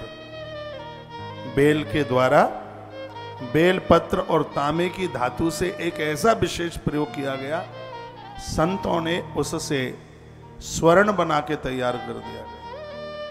एक बड़ी आनंद की बात कही गई है, जो बेल पत्र का रस और तांबे के पात्र का जल पीते हैं और दोनों चीजें यदि एक साथ मिल जाएं तो स्वर्ण भस्म लेने का जितना प्रभाव है, बेल और ताम्र को स्वीकार करने का वही प्रभाव जम जाता है।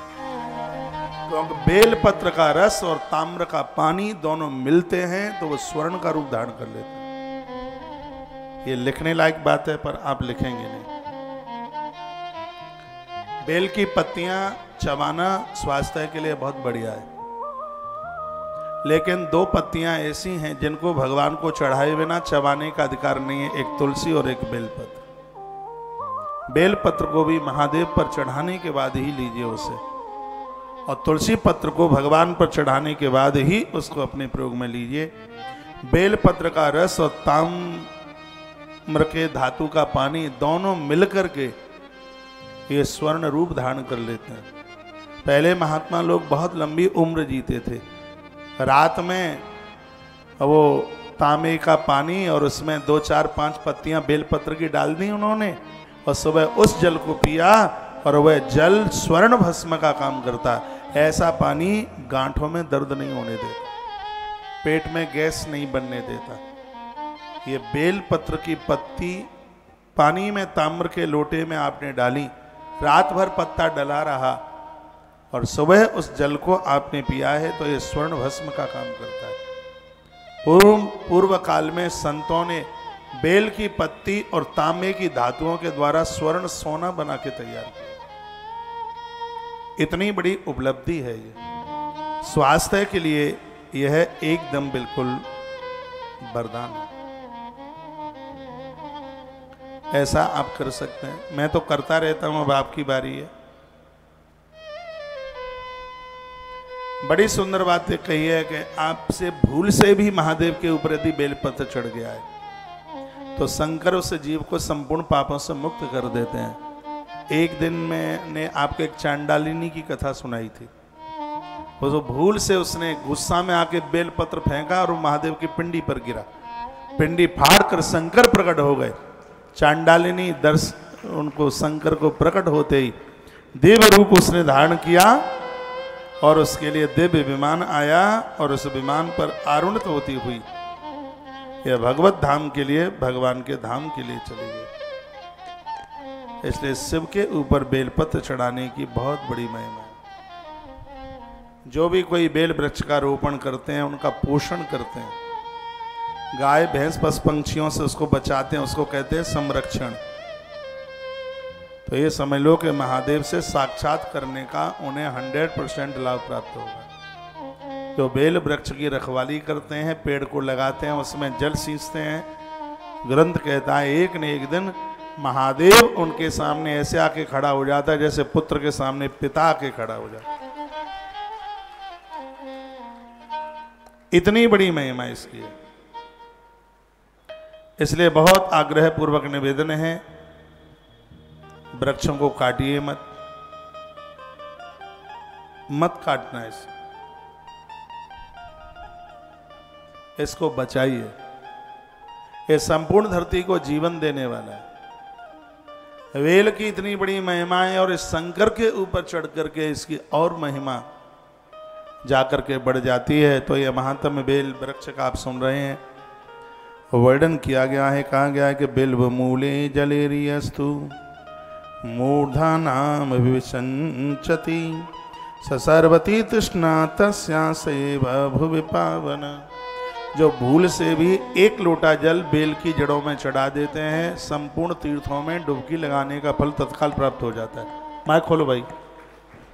ये बात फिर मैं कहना चाहूँगा, बिल्व मूले जलेरियस्तु, जो बेल की जड़ों में अभिविशति जल छिड़क देते हैं, चढ़ा देते हैं, सर्वतीर्थ स्नात, उन्हें संपूर्ण तीर्थों में स्नान करने का फल तत्काल प्राप्त हो जाता है। हम बड़े बड़भाग्य भाग्यशाली आश्रम के ट्रैक्टर सुबह से लेके शाम तक टंकियों को भरना, पेड़ों में पानी लगाना, ये सौभाग्य आश्रम को आज मिल रहा है। आश्रम ने पिछले साल भी एक ट्रक मंगाया था पेड़ों का, बेल के बहुत पेड़ लगाए। अब के बार भी इस वर्ष में काफी जमीन खरीदी गई है और यह व्यवस्था की जाएगी। कल हरियाली तीज है, कल आश्रम में वृक्षारोपण आरंभ हो रहा है। वो कल हरियाली अमावस है और अमावस्या को पेड़ लगाना बहुत शुभ बताया गया है। तो कल उसका पूजन हो रहा है, वृक्षों का पूजन कल से शुरुआत की जा रही है। पूरा ये 3-4 महीना और बड़ी जोर से वृक्षों के ऊपर ध्यान दिया जाएगा। पूरे साल भर पेड़ों के लिए आप बहुत सहयोग करने के लिए आप कहते हैं महाराज जी पेड़ों के लिए, 3 पेड़ों के लिए, 5 पेड़ों के लिए। मैं कहता हूं पहले टाइम आने दो, जब पेड़ लगाए जाएंगे तब हम आपको बोल देंगे। तो भगवत कृपा से अब कल पेड़ वृक्ष, मैं आज एक आध जगह निकलूंगा यहाँ, यदि कोई यहाँ तैयार हो जाएंगे आश्रम मठ मंदिर वाले तो हम उनको पूछ लेंगे तो 1500 पेड़ हम उज्जैन में भी लगा के चले जाएं। सिर्फ गाड़ने से कुछ होता नहीं है, बाद में वो पलने चाहिए। 3-4 साल में पेड़ तैयार होता है। बच्चों से ज्यादा केयर इसकी करनी पड़ती है। और यदि जिसको इस बात का शौक है, जिसकी धमनियों में है वृक्षों के प्रति, तो आप समझ लीजिए कि वो धरती पर तो साक्षात भगवत रूप है, वो भगवान के रूप है। पेड़ों के प्रति पूरी श्रद्धा रखें। वृक्ष हैं, पीपल हैं, बरगद है, आम है। यह पेड़, नीम का पेड़ भी बहुत ज्यादा शुभ है। ऐसे पेड़ लगने चाहिए। एक बार जयकारा लगाइए, बोलो भक्त वत्सल भगवान की जय। सर्वती तृष्णातः स्यास एव भुवि पावन। वो आदमी पवित्र हो जाता है जिसने बेल की जड़ों में पानी दिया है। बिल्व मूले जलेरियस्तु मूलानार्मम विशंचति। नियम बना लो, एक लोटा पानी जैसे आप सूर्य नारायण को देते हो, गैया का कच्चा दूध डालकर उस लोटे में एक लोटा पानी आप बेल वृक्ष में डालिएगा, आपको संपूर्ण तीर्थ करने का फल प्राप्त हो जाएगा। एतस्य बिलमूल स्यात् लवालवमनुत्तमं जलाकुलं महादेवो दृष्टां तुष्टो भवत्लियम्। स्वयं भगवान महादेव के, भगवान शंकर के ये अद्भुत शब्द हैं। एतत् बिल्वमूलस्य, जो बेल की मूल में जड़ों में जो मिट्टी लगाते हैं, मिट्टी, उसको मिट्टी रखते हैं जिससे पेड़ सुरक्षित रहता है, ऐसे लोगों को भूमि दान करने का फल प्राप्त हो जाता है। बेल की जड़ों में पेड़ लगाते समय जब उसमें जो आप मिट्टी रखते हैं ना, उसको मिट्टी में आप उसे दबाते हैं, उससे भूमि दान करने का फल प्राप्त हो जाता है। कितनी बड़ी बात है। तो इसके प्रति अपनी बहुत श्रद्धा रखिए, पूरी श्रद्धा रखिए। महादेव अति प्रसन्न होते हैं। जो मनुष्य बेल की जड़ में गंध, अक्षत, फूल आदि से उसका पूजन करता है, ऐसा व्यक्ति 100% शिवलोक की प्राप्ति करता है। तो वर्णन है इसमें ये भी, पूजेद बिल्वमूलम यो गंध पुष्पादि भिर्नर। फूल से, गंध, रोली से पूजा करता है वह, तो शिवलोक ममाप्नोति। इसमें कोई संशय नहीं है, उसको शिवलोक की ही प्राप्ति होती है, उसका कोई शिवलोक रोक नहीं सकता। यह बेल की महिमा है। संतर वदते सुखम, संतान का सुख मिलता है उसे। जिनके बच्चे खुरापाती हैं, परेशान करते हैं, ऐसे लोग धूप दीप के द्वारा बेल की जड़ों में पूजन करें और एक लोटा जल चढ़ा दें। बाद में आप थोड़ी देर में, थोड़े ही समय में, दिनों में अपने बच्चों के स्वभाव में आप परिवर्तन देखेंगे। शिव महापुराण में लिखी है बात, परिवर्तन हो जाएगा। इतना बड़ा इसका प्रभाव है भैया। ये बात कही गई का गंध पुष्पाद भिन्न। जो भी स्त्री पुरुष गंध, फूल, पत्तियों से, दीप से पूजा करते हैं, शिवलोक मामनोति सततंत वर्धते सुखम, उन लोगों को संतान का सुख मिलता है। तो इसका मतलब यह भी है कि जिनको संतान नहीं है, बेल की पूजा, बेल पेड़ की पूजा करने से, उसकी जड़ों में धूप दीप से पूजन करने पर वर्णन किया गया है कि उनको संतान सुख, यानी उसके परिवार में संतान का जन्म हो जाता है। और माइक खोलें। तत्पश्चात कहा कि बिल्व मूले दीपमालाम या कल्पयति सादरम सतत्व ज्ञान संपन्नो महेशांतर्गतो भवेत्। जो बेल की जड़ों में दीपदान करते हैं, भगवान के दूत उसे लेकर के आते हैं, तब देवलोक में उस स्त्री पुरुष के लिए दिए जला जला करके आरतियां उतारी जाती हैं। बेल के नीचे दीपदान की बहुत बड़ी महिमा है, बहुत ज्यादा।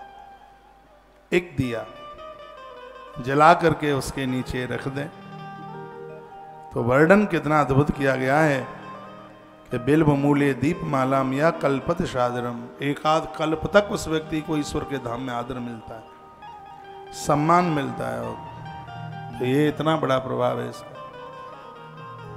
और क्या बेल की महिमा? बिल्व शाखम समादाय हस्तेना नव पल्लवम। जो आप जो बेलपत्र जो चढ़ाते हैं, लिखा है नव पल्लवम। बहुत बड़े बड़े पत्ते नहीं और बिल्कुल छोटे भी नहीं, बीच के, ना तो बिल्कुल छोटे और ना बड़े। बेलपत्र की महिमा है, जो बेलपत्र आप चढ़ा रहे हैं वो बेलपत्र ऐसे उठा हुआ ना हो, मुड़ा हुआ ना हो, बिल्कुल सीधा। नव पल्लवम, नया हो और कोमल हो। ये बहुत कठुआ से होते हैं, ऐसे मुड़े हुए होते हैं, ऐसे बिल्कुल ऐसे मुड़े हुए होते हैं। नहीं, बिल्कुल एकदम चिकना, एकदम बिल्कुल सीधा। ना तो बहुत बड़ा हो पत्ता, नहीं तो इतने बड़े बड़े भी पत्ते आते हैं। ना तो बहुत बड़ा हो, ना बिल्कुल छोटा हो, नव पल्लव हो, कोमल हो, पल्लवित हो, धूल मिट्टी न लगी हो।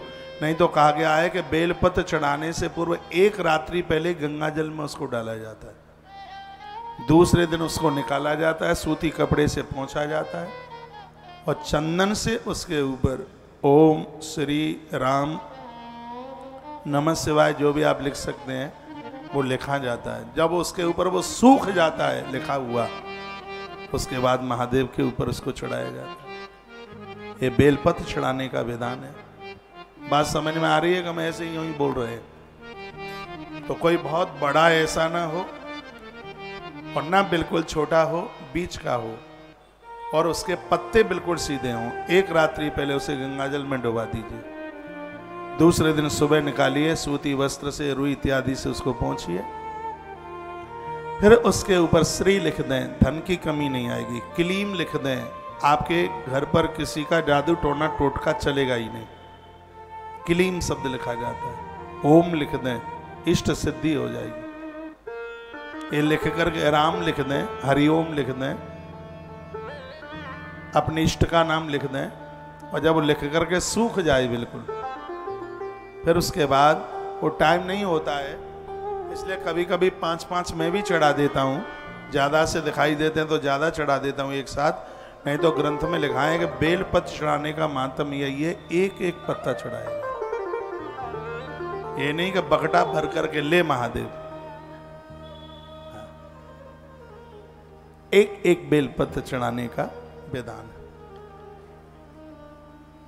मैं कोशिश करूंगा कि अब एक ही एक चढ़ाऊंगा, लिखा है इसमें एक एक बेलपत्र, क्योंकि मैं जो भी कुछ यहाँ पूजा में करता हूं तो मुझे देख के आप करते हैं, तो फिर मैंने बकटा भर के चढ़ा दिया तो आप कहाँ मानेंगे? आप कहेंगे जब महाराज ने चढ़ाया तो हम भी चढ़ाई देते। तो मैं इस नियम को फॉलो करूंगा। इसमें वर्णन है कि बेलपत्र एक एक चुन करके भगवान को ओम नमः शिवाय कह करके, या 21 नाम भगवान महादेव के लेकर के, और वह चढ़ाया जाए तो बड़ा प्रभाव है उसका अपने आप में। बोलो भक्त वत्सल भगवान की जय, श्री हनुमान जी महाराज की जय। बिल्वशाखाम समादाय हस्ते नव पल्लवम। देखो इसमें एक एक पत्ता तोड़ा जाता है। बहुतों को आपने देखा होगा पूरी डालियां तोड़ के लेके आ जाते हैं। ये बहुत बड़ा अपराध है। बेल की डाली ना तोड़ी जाए, एक एक पत्ते का उसमें चुनाव होता है। और अपने हाथ का टूटा और अपने हाथ का लिखा और अपने हाथ का ही चढ़ाया हुआ बेलपत्र अति प्रभावशाली होता है। उसका चुनाव चुनिंदा अपने हाथों से किया गया। वर्णन है हस्ते न, अपने हाथ से उसने उसका आपने चयन किया। गृहीत्वा पूजयेद बिल्वम, जिस घर में बेलपत्र भगवान को चढ़ाया जाता है सब पाप ही प्रमुच्यते, उस घर के संपूर्ण पाप जल जाते हैं, उस घर के संपूर्ण दोष समाप्त हो जाते हैं। यह बेलपत्र की बहुत बड़ी महिमा है। दर्शनम बिल्वपत्रस्य स्पर्शनम पापनाशनम अघोर पाप संहारम एक बिल्व शिवार्पणम। इसके स्पर्श मात्र से पाप समाप्त होते हैं। अघोर बहुत भारी पाप हो, एक बेलपत्र चढ़ाने से जीव को अपराधों से मुक्ति मिल जाती है। इतनी बड़ी महिमा भैया इस बेलपत्र की। इतना ही नहीं, काशी वास निवासीन काल भैरव पूजनम। काशी में भैरव बाबा है, काशी में भैरवनाथ है, और लोग काशी में जाते हैं भैरवनाथ का पूजन करते हैं। तो वर्णन क्या है, जो काशी में वास करता है, इसका अर्थ क्या है, जो जिंदगी भर काशी में वास करता है और वहाँ भैरवनाथ का दर्शन करता है, उससे जितना फल प्राप्त होता है 1 करोड़ बेटियों का कन्यादान करने से जो फल प्राप्त होता है, कोटि कन्या महादानम, वही फल श्रद्धा से 1 बेलपत्र महादेव के ऊपर चढ़ा दिया जाए तो उतना फल प्राप्त हो जाता है। ऐसा बताते हैं महादेव की पिंडी पर जहां बेलपत्र चढ़ता है वो स्थान काशी हो जाता है, जहां पर बेल के बगीचे हैं वो स्थान काशी हो जाता है, अपने आप हो जाता है ऑटोमेटिक। उस भूमि को आप काशी की माटी समझिए, जहां बेल का बगीचा है और उसके सानिध्य में यदि किसी की मौत हो गई, किसी के प्राण निकल गए, तो उसको वही मुक्ति मिलती है जो काशी में मरने पर मौत मिलती है, मुक्ति मिलती है। यह है बेल की इतनी बड़ी महिमा है। मैं फिर कहूंगा, बेल वृक्ष काटे नहीं, ज्यादा से ज्यादा उसे लगाएं, उसे उजड़ने न दें। जूठे मुंह से आंवला, समी, बेलपत्र और तुलसी, इनको जूठे मुंह से पत्तियां तोड़ी नहीं जाती हैं, इनकी शुद्ध नाद होकर के ही इनके पत्तों का चयन होता है। तो गृत्वा पूजित बलवम बिल्वम सच पापी प्रमुच्यते। डिब्बा काय के लिए रखा है भाई? हाँ? चलता नहीं।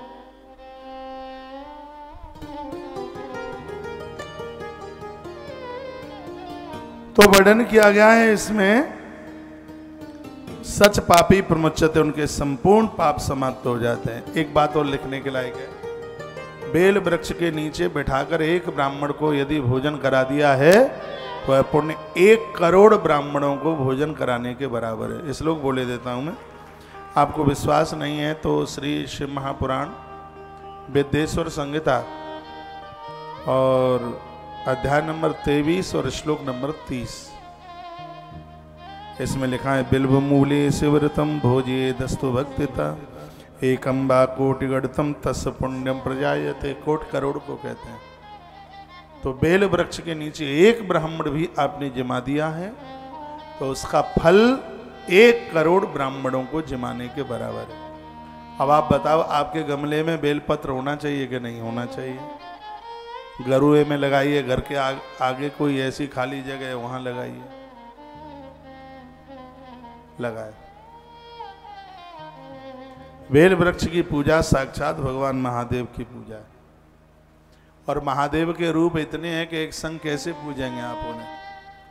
अब आप यहाँ हैं तो महाकाल को पूज रहे हैं, फिर कहीं जब जाओगे तो ओमकारेश्वर को पूज पाओगे, फिर आगे बढ़ोगे तो त्र्यंबकेश्वर को, फिर आगे बढ़ोगे तो घोषमेश्वर को, फिर और आगे बढ़ जाओगे तो मल्लिकार्जुन को पूज पाओगे, और आगे बढ़ जाओगे तो भीमा शंकर को पूज लोगे, और आगे बढ़ जाओगे तो बैजनाथ को, और आगे बढ़ जाओगे तो विश्वनाथ को, और आगे फिर इधर चले जाओगे तो पशुपतिनाथ को, और चढ़ते ही गए आगे बढ़ते गए तो केदारनाथ को आप पूज पाएंगे। इनकी पूजा करने में आपको चलना पड़ेगा, पहुंचना पड़ेगा, टाइम लगेगा। लेकिन इसमें वर्णन किया गया है, जो बेल वृक्ष को वंदन प्रणाम करके और 1 बेलपत्र भगवान के ऊपर चढ़ा देता है तो दुनिया में जहां जहां शंकर की पिंडी है, संपूर्ण पिंडियों को पूजने का फल प्राप्त हो जाता है। यह अद्भुत बात है बेलपत्र। पूरी सृष्टि में जहां से लेके ब्रह्मांड ऊपर तक जहां जहां महादेव की पिंडी है उसके ऊपर 1 बेलपत्र चढ़ाने से संपूर्ण महादेव बाबा की पिंडियों की पूजा हो जाती है। ये कमाल की बात है। आपके पास में 1008 रखे हैं बेलपत्र, आपको 1008 बेल पिंडियों के ऊपर आपको 1008 पिंडियां आपके पास रखी हैं, तो आपको 1000 पिंडियों के ऊपर चढ़ाने की जरूरत ही नहीं है। एक ही पिंडी के ऊपर जितना बेलपत्र चढ़ा सकते हैं चढ़ा दो, वहां जितनी है उनके ऊपर, और वहां जो नहीं है उनके ऊपर आपकी एक पिंडी पर चढ़ाई गई बेलपत्री सबको समर्पित हो जाती है। ये बेल की बड़ी अद्भुत महिमा है, बहुत बड़ा अद्भुत महात्म्य है। बिल्व मूले शिवरत भोजे दस्तु भक्तिता एकम बा कोटि गढ़तम तस्य पुण्यम प्रजायते। एक ब्राह्मण को भोजन इसके नीचे बिठा करके करा दें, 1 करोड़ ब्राह्मणों को भोजन कराने का पुण्य तत्काल प्राप्त हो जाता है। यह महिमा बेल वृक्ष के प्रति, तुलसी के प्रति, आंवले समी के प्रति, पूज्य पेड़ हैं पीपल बरगद, इन वृक्षों के प्रति अपना समर्पण रखिए। भगवान महादेव बड़े खुश होते हैं। शंकर के ऊपर आप जो भी चढ़ा देते हैं निरर्थक नहीं जाता। भगवान शंकर के ऊपर यदि आपने चावल चढ़ा दिए तो कुंडवा बढ़ता है, वंश बढ़ता है, इसलिए तो उसका नाम चावल है। लिख लो, न क्षयति। बच्चों के माथे में भी दर्द नहीं होगा यदि महादेव के ऊपर आप चावल चढ़ाते रहेंगे। ऐसे धन तो मिलता ही है, इससे परिवार में सुख बढ़ता है। महादेव के ऊपर तिल चढ़ाने से कई जन्मों के पाप जल के राख हो जाते हैं। तिल, शंकर के ऊपर काले तिल चढ़ते हैं। सूर्य भगवान को अर्घ दो तो उसमें सफेद तिल डाले जाते हैं। अर्घ देते समय उसमें सफेद तिल डाला जाता है। खाने में सफेद तिल और पूजा में काला तिल धरती का वरदान है। एक बात फिर मैं और बोल रहा हूँ, खाने में गजक वगैरह जो आप खाते हैं ये सफेद तिल, पूड़ियाँ सेक करके आप जिसको यानी खाने पीने के काम में लेते हैं उसमें श्वेत तिल बहुत ज़्यादा प्रभावशाली है, और भगवान की पूजा में काला तिल बहुत ज़्यादा प्रभावशाली है। पूजा में सिर्फ ऐसे भगवान सूर्य नारायण हैं जिनके लोटा में श्वेत तिल डाला जाता, नहीं तो हवन यज्ञ तर्पण में सब में काला तिल चलता है, हवन में भी काला तिल। ये बातें आप भूल जाएंगे, लिख लिया करें। आप गजक बहुत खाते हैं, मुरैना और ग्वालियर भिंड साइड में तो भारी गजक चलती है, और वो गजक स्वास्थ्य के लिए बड़ी लाभदायक है। जो श्वेत तिल की गजक बनाई जाती है और वो महंगी भी बिकती है। पूजा में काला तिल, खाने में सफेद तिल,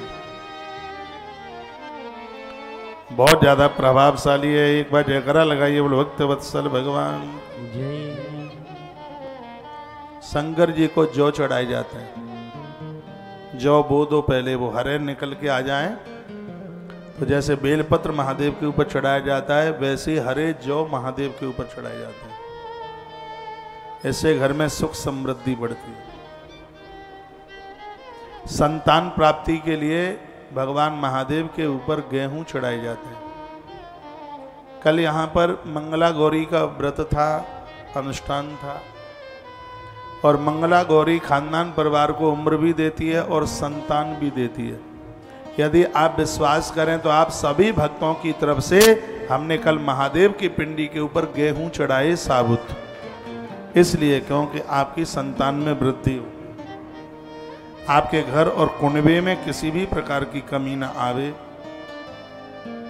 यह है भगवान को गेहूं, साबुत गेहूं चढ़ाने से यह सौभाग्य प्राप्त होता है। गेहूं